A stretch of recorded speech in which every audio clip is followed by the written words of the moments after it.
আপোনালোকৰতো এতিয়াতো ৰাইজৰ দলৰ অখিল গগৈ ডাঙৰীয়াটো জেলত আছে, আপুনি তাৰ বিষয়ে কি ক'ব? আপোনালোকে তেনেস্থলত জিকিব পাৰিব জানো? জয়যুক্ত কৰাব লাগে, আমাৰ তাৰ পৰা জেলৰ পৰা ওলাব লাগে। আমাৰ কোনো দল নাই, আমাৰ এইজনেই দল, আমি ৰাইজৰ দলৰ মানুহ। হয়, তাক মানে ওলাব লাগে, তাক সহায় কৰিব লাগে, চবে মিলি আমি তাক সহায় কৰি ওলাব লাগে। তাৰপিছত কি কৰে নকৰে সেইটো আমি চবেই। অখিল গগৈক যে জেলত ৰাখিছে, আপুনি সেইটো বিষয়ে কি কয়? এজন নিৰ্দোষী মানুহক কেনেকৈ জেলত ৰাখিব পাৰে? নিৰ্দোষী মানুহক কেনেকৈ জেলত ৰাখিব? তেওঁ গুণ্ডাৰ কাৰণেতো তেওঁক জেলত ৰাখিছে। নে আপুনি কি কয়? গুণ্ডা নহয়, ৰাইজৰ সেৱাৰ কাৰণেহে। ৰাইজৰ সেৱা কৰিব গ'লে মানুহক কি জেলত ৰাখে নেকি?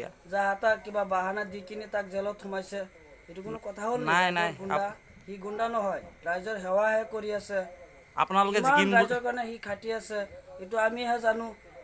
আপোনালোকে ফুল কনফিডেশ্যনত ক'ব পাৰিবনে আপোনালোকে ইয়াৰ পৰা যে জিকি যাব নাওবৈচা সমষ্টিৰ পৰা? নাওবৈচা সমষ্টিত জিকিব, আমি ভালধৰণে আমাৰ বিশ্বাস আছে, মনত বিশ্বাস আছে, আমি সাহস লৈ কৈ আছোঁ সি জিকিবলৈ সম্ভৱ আছে। এজন জেলত থকা মানুহক নিৰ্দোষী কাৰণে আপুনি মানুহক কি জেলত দি কাৰণে দিছে দিব? যে সি জিকিব 100%। নিৰ্দোষী মানুহ কেনেকৈ জেলত যাব পাৰে? আইন নাই নেকি? নিৰ্দোষী মানুহবিলাক যে জেলত যায়গৈ, এইটো আইন।